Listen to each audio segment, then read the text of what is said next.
kind of speaks to me like they want to fourth pick their top laner, get a priority pick for Diplex in the mid lane instead then. Last ban will also be pivoted from the side of BDSA to be the Gnar here, so maybe that was what they thought they were looking for with the Renekton and Ornn coming out. I think it's something else entirely. I think it's going to be a top laner. I'm just not sure if it's now just like, are you looking for Sejuani to continue down the tanky route? Are you looking for priority with the likes of a Jace? But no, it's actually just going to be Sylas coming through. So despite having 2 top lane bans, they also give the last pick to Sigenda. He's going to have a lot of pressure on him because he needs to make the most out of that matchup when so much of the priority and draft has already been given to him. And that's range, as we were talking about. It is getting locked in. Corki, pretty much the terror of this patch at the moment. Just, I don't know what the win-loss ratio is right now, but I know it's quite high. I should go and check that for you in a second or so. But I almost feel like with this Sylas pick, I'm not a massive fan of it. I feel like Vitality.Bee could have just taken the Corki here, no, Goldborg? You could out. I'm not too sure if you threw anything at me. Yeah, I was just saying, I feel like with the Corki pick here, Vitality.Bee could have taken it for themselves, I feel like, almost, no? Yeah, wouldn't be all too bad. It would have pretty much put down that extra range we were talking about. Now, Sion has come through. Sigenda can match it with a tanky boy himself if he wants to. Can look for the likes of Gwen Camille, and yep, it is just going to be the Gwen instead. So now we at least are looking for side lane win conditions, which you do have now in the hands of Sigenda. He's a phenomenal Gwen. We even saw it at the likes of the European Masters, where he was popping off there as well, specifically in the group stages. And he will outscale the Sion on side lane later, which means that even if Rika does get to a late game teamfight stage where he pretty much becomes unstoppable, as long as Sigenda is ahead on the curve on the Gwen, he can still apply extra pressure. But I think in the early game, there's so much more playmaking potential from the side of BDSA. Like, you have Corki into the Sylas, Corki's fine with that. You have Kai'Sa into Ezreal, Kai'Sa's fine with that. If we're going down lane by lane, I feel like there's more going for BDSA than there is for Vitality.Bee. Yeah, absolutely. I think Sion in a position where, but I don't think the pressure is really going to be there from Sigenda unless he gets stronger attention. I think that's something we have to look at in terms of where Skeens is going to be devoting his attention to. But I think, yeah, like you're saying, individually, lane by lane, Corki going to be able to scale up and get to that point whereby he becomes that problem. We spoke about the ticking time bomb with the Corki being such a prevalent issue for a lot of these teams, and I don't really see Vitality.Bee having many answers into it. I do think they have very intense scaling options in regards to the side lane that are going to be more of a problem going forward. But Vitality.Bee, for me as a team, if the early game goes very wrong for them, they do look like a different team. It feels like almost they need that comfort of the early game to get through to that mid game, and then it's like go time. They know the manual, they've read it 1,000 times, and it's like riding a bike. Once you learn it, they're able to do it. But if BDS Academy can, with Shio, create some disturbances here, get up in their face, and maybe make them go off script a little bit, I feel like they can actually pull towards a stronger mid game. But in any case, we're gonna have to see whether or not that will be the case in a few moments or so.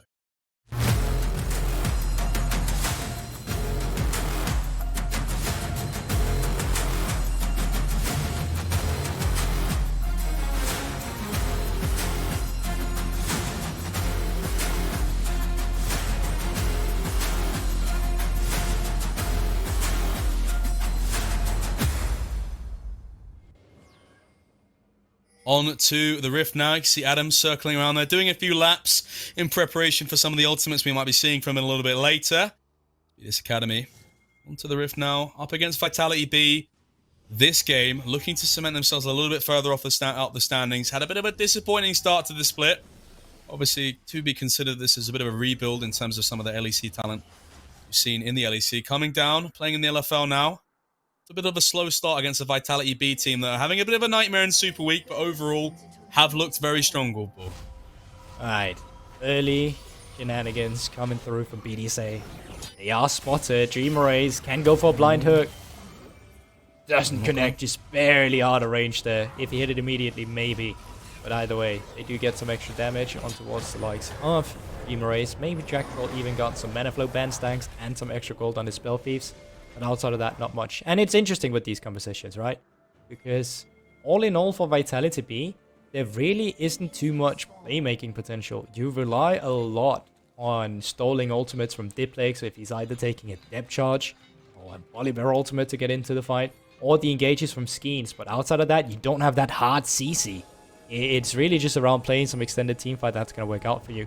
What is crucial, though, is the fact that, and I'm going to be really curious to see this matchup, Silas, when he steals away the Corki Rockets, actually does get all 7 of them. As I don't know if 7 is the specific number, but I know he gets more than just 1. So that does allow you to dish out some of the same AP damage that Corki is so known for, and a lot of people find so annoying. So let's try and track that as we get later into the game to see how this actually works. That's interesting because you, generally speaking, you see the Silas ult not get utilized into a lot of these, like, typically what you would imagine being a single usage ult. You see like Kassadin as well, you obviously only get the 1 Rift Walk. So that's yeah, definitely going to be useful if you can get all 7 of those, maybe set up some poke around an objective. One of the most important things we talked about in terms of an early game is obviously looking at the top lane now, but I think we wanted to speak about this bot lane matchup. Obviously they've drafted the Kai'Sa and the Nautilus into Ezreal Karma. How do the dynamics of this lane really play out, Bulbul? Well, usually with the likes of Kai'Sa into Ezreal, you just assume that Ezreal won't be doing too much in lane because usually that's a defensive pick where the enemy supports want to roam and have an influence on the map, and then you can get that free scale. But they kind of threw in a Corporal at the same time, locking into Karma, and that means you have double range with, of course, AoE damage coming through from Jack Troll they can utilize in the wave, into 1 melee in the Nautilus. So pretty much always will the Vitality bot lane get the priority, and what they're going to be looking to utilize is just poke Crowny out of lane. Make sure he doesn't get the resources that needed, make sure he doesn't get that free scaling, and let Jeskla be ahead of the curve. Absolutely, we can see that right now. Obviously, first to hit level 2 in this lane, pushing the advantage ever so heavily. Now Crowny going to be getting the bounce now. The wave is somewhat locked, and as both junglers we can see heading towards, this is the kind of fatality of the Wukong on this patch. It does clear a lot slower now on the blue buff, around about the same time that Volibear is finishing up his full clear.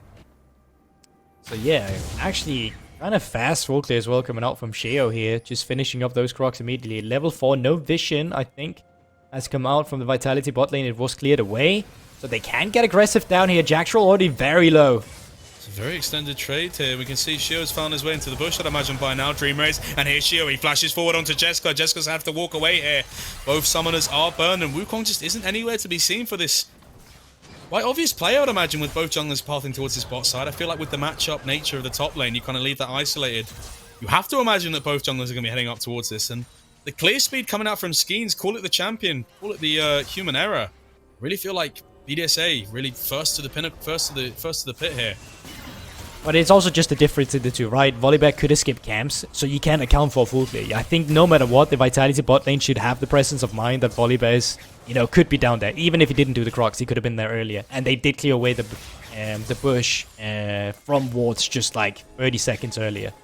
So I'm not going to fault Skeens too much for it. I think Jeskla and Jack Troll just got really, really aggressive. But either way, they managed to get out of the situation with their lives still intact. And they do blow the Summoner spell off Shio as well. Still forces Crowny away a little bit and gets the plate. So all in all, yes, you lost out on some Summoner spells. They still get a gold lead from the play so far. Yeah, completely, and I think it's important. What we need to see now is that revisit, I feel like, almost. With the nature of this Volibear, we saw it first game locked into kind of a full clear pattern as well, which was at the detriment, but I think the benefit this game of being locked into that, in terms of, like, your cyclical quadrant clearing, is he's going to be heading towards the bot side pretty much on very specific windows, and it's up to Crowny and Dream Race to set up the wave in order for that repeat to be found, because with no flash or heal on Jeskla, and with Skeens kind of a little bit slower in that way, never really anticipate Skeens being there if he does go for the full clear. BDS Academy need to find that window. Shigenda might have to be a little bit careful here. W flash forward. Gonna be the ghost burnt for a flash. Worthwhile trade for Shigenda, you feel here. Yeah, and also the fact that Shigenda actually hadn't recalled yet, so he's in a position where he saved the teleport. Adam came back to lane. He tried to burst Adam out as much as possible, so when Shigenda now teleports back, he's actually going to be at an HP advantage and mana advantage too, which should help him regain some control of the lane even further. So still fine for the Vitality top laner here, and he does hit level 5 in just a moment. I think it's a half a XP bar away from it as well, so nothing too fancy is going to come out. I don't think they're looking to dive a sign. I think, if anything, you're going to be looking at that early Hectech Drake that we did see spawn onto the monster map. And if we're taking stock at what team currently has the right setup for it, it looks like BDSA is the one looking with a little more clear pink ward around it. Or at least entrance. You can see the greedy or aggressive Stand up from Diplex Shio. goes rather aggressively here. Shio's been caught out though in this bush. He was waiting there, but actually it's Jack Troll who gets most of the brunt of damage here. Now Diplex with the volley barrel. He's going to be going in here. Shio does not have the flash from earlier, and he's going to get taken down. First blood goes the way of Vitality.Bee, and an over-aggressive statement there. Diplex back in here. Jack Troll tries to find a W over the wall, can't quite do it. We're going to move towards this dragon now. We spoke about how important it was for Vitality.Bee as a team. Getting off these conditions in the early game. They've done it so far. Like yeah, still looking. Most certainly are. Rika is trying to stop Diplex from getting into this river, but he is going to be able to do so. Clears out some vision. Hextech, first dragon of the game, is going to go the way of Vitality.Bee. That's pretty much great to see as well when you have a bot laner being influenced so heavily by Shio at the early game, where you have to force the summon spells of Jeskla and Jack Troll, but they're still able to retain the priority and get up there and get that Drake for themselves. So, not per se daylight robbery, but certainly a situation where I expected BDSA to be in a better situation to set up for that Drake themselves. You saw it, Shio, he was the one getting aggressive. Apparently, he was just getting a little too aggressive, and the rest of his team wasn't really ready to answer on the aggression that came out from Vitality.Bee as a response.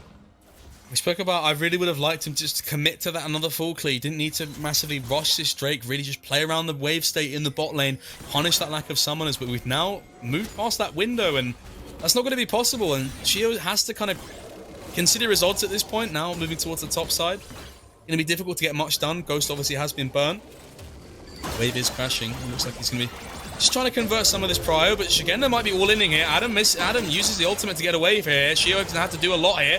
Shigenda's going to take down Adam and just almost walk away here. Ultimate has been burned by Shio. He needs to find the stun now. Adam has to try and find something in passive. No way. Hasn't quite done it. They've not found him just yet. And BDS Academy, they look still like they're flash on trying to Shio. find something in the top lane here. They're going to get Shio here. He's not going to have any way out here. Doesn't have flash for another 10 seconds or so. It's an absolute disaster for BDS Academy. It's a solo kill for Sigenda in a 1 versus 2 scenario. He gets away, Shio then expanded his ultimate, no mobility, the flash was already burned earlier, and what's that? Diplex, Skeens, they come up with priority from mid lane, solidify another kill for Vitality.Bee. 0-3 is the scoreline currently for BDSA. Vitality, they're running away with the early game. Absolutely, and we can't stress it enough. Vitality.Bee, when they get into this mid-game point, they are so well-oiled like a machine. They know all the moves in the playbook, and BDS Academy getting outmaneuvered in certain sense, not able to know the counters to what Vitality.Bee are doing, and they're just falling apart at the seams at this point, Gulpal. Yeah, but I also think that individual talent from Sigenda to find the solo kill, right? He was waiting around the wave for the longest time ever, really just playing a mind game, letting BDSA thinking that they would actually go through with the crash, but no, he stops it just before it reached the turret, gets aggressive on Adam. Adam, no flash from the early exchange, where Sigenda Blue goes for it, and it was just a clear setup there. Yeah, it seems to be a direct mistake in terms of the line of communication between Shio and Adam there. Shio obviously initially looked like he was going for the play, backed off. Adam still just wanted to go over aggressively there to try and crash the wave in. Goes and burns the ult here. Diplex tries to find Rika. Rika has to flash here. He's gone aggressively into the jungle. Still think he has a few rockets. At least the ultimate is still there. Yeah, he still has 4 rockets to expand 3 now. So he does get multiple rockets once he steals away the ultimate. I think we're talking about this matchup. It's something we needed to track. Silas does build a lot of more AP than Corki does in the early game, just due to the fact that Corki needs to finish up the Muram mana before he really goes down either the Luden's Echo or the Andrew's Anchorage path. So that means that through the sheer ability power Diplex has, he'll actually be better with the damage coming through from the ultimates between the 2 mid laners. So we are going to be heading into a pause here due to some technical issues in the game. Game's paused up at 10:10. Nice numerical parallel synthesis there. Gulpal, nice numbers. Are you a number man? No, I hate numbers. You're more of a word guy. I definitely am. You know, I was always the Danish literature guy kind of guy in school, where math is really not my forte. Well, fair enough. Speaking of maths, I think 1.5k gold lead for Vitality.Bee so far. I think it's fair to say they've got pretty much everything they would want from this early game, kind of having the answer to pretty much everything BDS Academy is thrown at them. And we're back. Yeah, I thought that would be a way longer break. Yeah, I thought I was so ready to get into like whatever you threw at me to talk about here. Now, 3 power lanes, they are moving up towards the Rift Hill. Shio getting aggressive, spotting Diplex here, but Jack Troll's around. Found. Diplex has to ult out though. We've seen this. I feel like every volley bear I've seen today is just always ulting out. And it has been the first big volley burst as well. They haven't really worked out yet. I think it's one of those things where you need to have lanes you can influence as well. And in this case, it's really only bot lane that Shio has at a lane where they had the follow-up CC, at least from the early game. And while they tried to get down there, they weren't really able to repeat gank it. Yeah, absolutely. And I feel like it's a mistake of over-aggression there. And Shio also, like, I feel like after you go away from the bot side, your lapsed window is expired, whereby Jessica's flash did come back up, then going towards the top side. That's when the disaster really started to compound. Now we're gonna have a dragon in about 40 seconds. And it really feels like BDS Academy just are going to continue to kind of suffer disadvantages. There's quite a while until stuff like the Kaiser, stuff like the Corki really comes online, owes to their kind of range composition that they try and a bit of the poke they have for themselves. But Vitality.Bee are poised to run away with the early game. Yeah, but well, at least BDSA still have that, right? It's the fact that you know they got the scaling in a Kaiser and a Corki, that the game is not over just because they're falling behind. Had we seen the LeBlanc and the Callista coming through now, and this was the scoreline we were looking at, you know, you and I, we'd pretty much be ready to call it at this point in time. But there's still much to play for BDS Academy. And now with mid lane priority, they are scouting out the river and drop a ward over at the blue buff Rump as well, getting control of the river to start up the Drake for themselves. Adam seems to have committed to going to the Dragon, but now going to be teleporting away now. Now it's a 4v4. Here comes Skeens in with the ultimate. Going to find Dream Race. Gets tied up here. Package goes out. It's going to stop the line of retreat here. Crowny and Shio are going to have to flash over the wall. They do get the Dragon, but it does result in Dream Race going down. Another kill over to, I believe it was Diplex who ended up getting that one. Yeah, and they're also going to be able to trim out the jungle here, so they'll have to forfeit that. Flashes as well. Pretty much all of the summon spells from Crowny. Yeah, you get the Drake. I'm not too sure how worth it is right now. As a one-time investment, I don't see it. But BDSA, at least they stopped the Drake stacking from Vitality. Yeah, I think stopping the Drake stacking is really what you have to look at. It's not necessarily that they gleamed an advantage for themselves, more so stopped the unrelenting aggression that we've seen from Vitality.Bee. Moving towards that second dragon, then you can really start to have to worry about third. You get forced into a kind of a pincer decision tree here. Shio might try and find Jessica. Jessica does have both summoners, so not in too much danger. But now from this point onwards, BDS Academy, they found a little bit of time in that dragon. But they've got windows here where they can get punished, and it's really up to Vitality.Bee to find those. Oh yeah, for sure, but they do have the Rift Herald. Adam now going in the back. Usually, I wouldn't like seeing the Rift Heralds on top side. I think it's way better to open up mid lane or put the gold into AD carry, just because it makes it easier to play around the map. But when you have a Gwen, and as a side lane win condition, specifically against the likes of Zion, it's so good. Shio, may have to ult again. Yeah, we've seen it so many times already. It's just that aggression. Doesn't have the flash from the previous foray. And then Disarray does have to turn his ultimate back towards his base. Trying to find the rest of these Wolf Camp, but just constantly getting bullied off from it. Has to walk away from it. Rift Herald in the mid lane. Diplex is going to hide behind that Rift Herald. Umes cannot find the hook. And these a few more plates go in the pockets of Vitality.Bee, now surmounting themselves. 3.2k gold lead. And Shigenda versus Adam. Shigenda might just call it all in here. Adam doesn't have the ultimate available. Has to flash though. Jack Troll's off to the side. So is Wukong. Wukong W over the wall in a second now. That should be a dead Adam here, using the W to avoid a little bit of damage. Skeens, very smart of him to use the ultimate there. Didn't want to give him too much space to work with. Oh, that's going to be a crashed wave. Adam not going to be able to, because of the way that he's died here as well, not going to have the benefit of being dove here as a Scion, where you can use that passive to get that wave. He loses that death and all of that wave on the top side. Yeah, we obviously great matchup for the Gwen into design here, but also Zigenda coming in with a little bit of a gap up towards the top side. And we've talked about the solo laner so many times on the side of Vitality. They are just, you know, some of the shining lights they have. Well, they do have an LEC veteran like Jessica. I mean, even Zigenda at this point probably did play LEC. I just still think that the individual talent we see from them, not only here, but also at the European Master stage, is so phenomenal. And they continue to display it with performances like this. Now Diplex 2-0, and Zigenda obviously finding leeway into that top side. Yeah, Shigenda continues to impress almost every single time we see him on one of these carries. He's putting in these performances, but he's also he's also multifaceted in the sense that, like you just said, he plays the Ornn, he plays his tanks, and he's probably one of the most impressive Ornn players I've seen in all of Europe, almost, at least at an ERL level. I would agree with that. Really, like, one of the more impressive top laners. Dream Race going to be getting caught here. Q's in, tries to find a little bit of an ultimate here. It was the clone! Jack Troll, Ezreal ult! Has ulted the clone here. Diplex has found a lot of damage here. Skeens, can he try and help out Rika? Look at these rockets. Can he find one more? Crowny's going to be ulting in. They're trying to find Diplex, but here comes Diplex back in. That Conqueror stack. He's on a killing spree. And BDS Academy are just falling apart, Goldberg. You know, it's quite satisfying seeing Corky Rockets getting used against his team. I feel like Diplex must be enjoying that quite a lot for himself too. No plating no longer into the mid lane, but it was low from the Hell Charge earlier, so should just be picked up nicely here from Vitality. They had the bot lane priority, they had the skirmishing potential from Diplex in the mid lane, and it's just so easy for them to walk into the red side jungle of BDSA to take control of the objectives. And Dreamer Race, everything gets used on the Wukong clone. I think he did initially ult Jack Troll, and then the Wukong clone was the only one who really got to bear the brunt of any sort of knock-up there beyond Jack Troll. We see them try and turn it back onto Diplex here, but Diplex just has so much ability to dive in and out with that Conqueror stacked as well. He just gets so much extra healing. And we spoke about how the Silas pick was kind of strange for us on 4. We thought, why didn't they just take the Corki? But so far, Diplex putting on an absolute clinic justifying why he's gone for this. Maybe it could even be like, I mean, it's something you brought up in terms of the Silas ult picking up that Corki, but could it be the case that Vitality.Bee is could it be they've anticipated the Corki pick and almost done a bit of a Giga Brain 5-head play? It's interesting, right? Because they didn't ban a single mid laner and they just straight up blind pick Corki. Like Rika could bring out Silas, anything he wanted to against the Silas. The Silas. Yeah, blind pick the Corki. I keep saying Corki. Blind pick the Silas is obviously what I'm trying to say. Yeah. But they didn't ban a single champion, so I think Diplex just so much confidence on the champion too.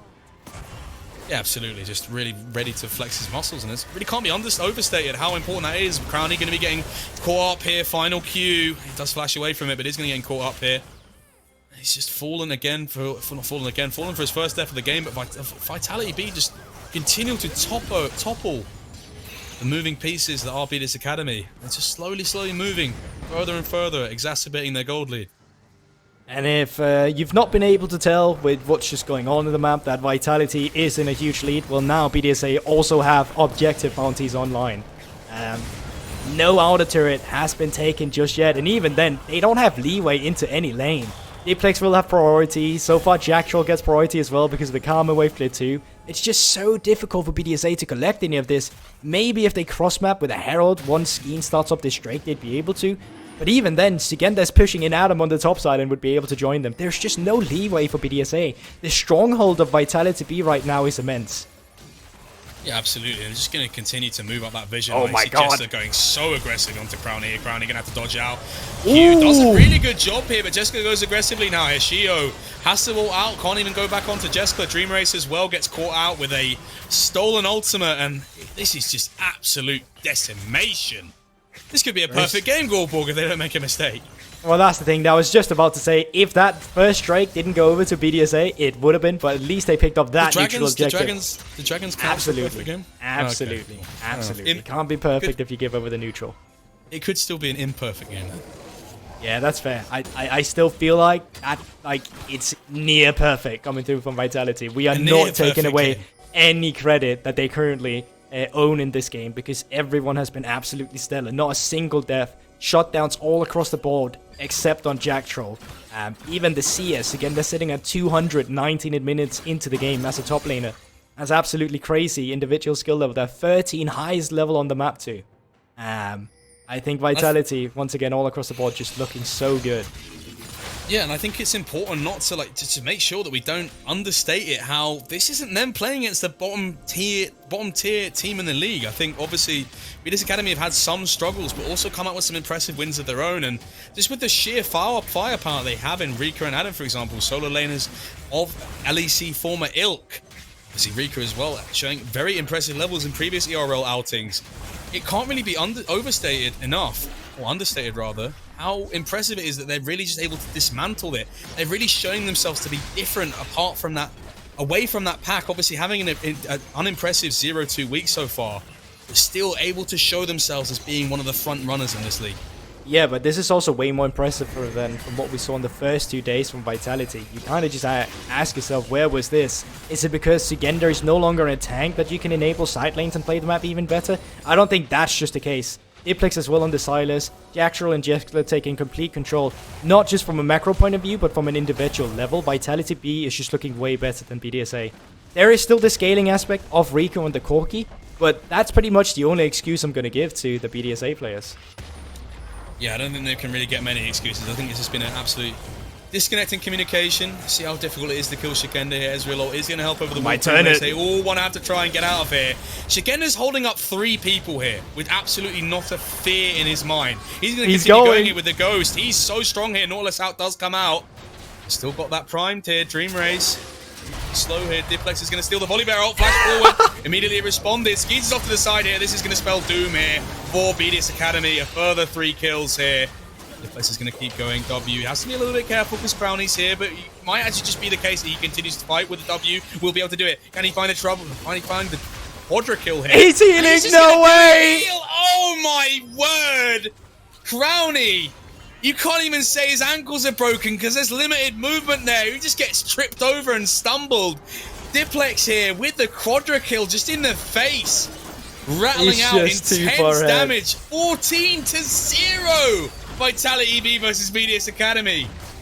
Absolute stomp. We were talking about slower gameplay earlier today. We're not seeing anything of those likes from Vitality today. Legendary on Diplex as well on the silent. Medjay Soul Stealer has even been purchased, which is not usually something we see from the melee ranges. And I just find this hilarious, you know. Volley Bear ultimate from Diplex just chasing after them all. And it all started from Sugenda being the one 1v3ing. Diplex comes through here, gets the first kill. And despite good movement from Crowny, you know, not a single skill shot in terms of stun is being hit from Diplex. The heal is just too much from him. And the Sonya is just coming through with the style punch before he's solidifying his quadra kill. It's just too good from Diplex. This guy's on absolute fire this game. 18 years old. Now. 18 years old. One to watch for the future, potentially. As you see Ezreal come out here. Shigenda doesn't have the ability to chase on this without the Ghost, but with the Baron spawning, you feel like Vitality.Bee don't even need a map setup. They can just walk in and take it. And they're going to walk up here. Vision control still in their favor. Adam in the side lane does have that teleport if he wants to join in. Yes, teleport does get used here. So, BDSA, they are posturing for what may be the final fight of the game here. Diplex, he's just keeping around 2 people from opening into the pit here. Dreamace has to use the ultimate. And it gets cancelled, and it's just getting too much now. It's getting embarrassing. Diplex is running circles around BDS Academy. And now with the teleports coming through, they just forfeit the Baron. They say they have package, they have teleports expanded. We don't have to go for this right now. We're the man advantage. Let's just clear out the lanes once again. Can always set up onto it afterwards as well. And of course, Soul Point is up in 10 seconds, so why not just go for that objective instead? This guy, Diplex in the mid lane, we just have to keep going back to him. Just absolutely feeling himself. The fancy footwork, the moves in and out. Saturday Night Fever is Diplex's agenda today. As well as Sugenda, also putting on a very good performance as well. But it can't be understated just how much of a stomp this is, Schoolbook. Yeah, you know, you were talking about it before the game. This should be a close one between the 2 teams. Vitality gone 0-2 on the Super Week. BDSA, the one going 1-1. Dropping a game to Misfits Premier, who's of course been playing very well this Super Week. But either way, still a team we expected more than this of at least. But I don't think it's too much on BDSA. I think Vitality, from start to finish, they have just been looking so good. And I mean, I could continue talking about it, and I probably still will. They're going to be clearing out the vision control around the Vira at the Baron area. Probably looking to get more aggressive vision on towards the entrances of the jungle. No, not even that. They are just straight up starting up this Baron. Absolutely, and we spoke about this before, how I don't think it's entirely necessary they have that map set up to even get it. And now that they've waited out that Corki package, they've got even less to worry about here. They're just going to take it almost immediately, and it's so difficult. I mean, you almost feel as if Diplex can just keep 3 people out from even entering this area. It's a complete bouncer of the bulwarked blue buff here area. And no one's able to enter his domain. BDSA trying to get in with the ID, but it's a fake ID. Vitality.Bee, they know exactly what's up here now with Baron buff. Playing on 2 lanes instead. Top lane's already pushing in. Neutral lane in the mid lanes again. They can play on that in a moment, but reset timers still coming through from BDSA, and they might just be a little too late on this. Poke from Jeskler can be volatile here. Let's see if they can take the turret on this push. It is a fake ID. It is a driver's license because BDS Academy continue to crash and burn in this game. Jeskler dodging out from a hook here. Now with this Baron buff, it's going to be the case they try and open up the game, put the final nails in the coffin, cementing their 6-3, resurrecting what was a rather disappointing Super Week so far, but still putting themselves in that top 3 contention with a win here. Now, once again, playing on 2 lanes. Not synced up completely, which may make this a little bit awkward. As you can see here, they don't get leeway to walk in and auto-attack. BDSA can just walk in between the top and mid lane turret. So, Vitality, still not completely flawless as a team yet, but either way, a minor thing at this point in time. They're still so far ahead and require massive mistakes for them to fall behind. That's fun engagement to Skeens here, but he's able to use the W to avoid that. A lot of damage in response from the True Shot Barrage, Jeskler. Like you're saying, would like to see these waves synced, because once again, the mid lane wave is not synced, and they're wasting a lot of time with the Nash here. I do think it's the case that, you know, this game is inevitably going to fall for the favor of BDS Academy. They would need more than a miracle at this point.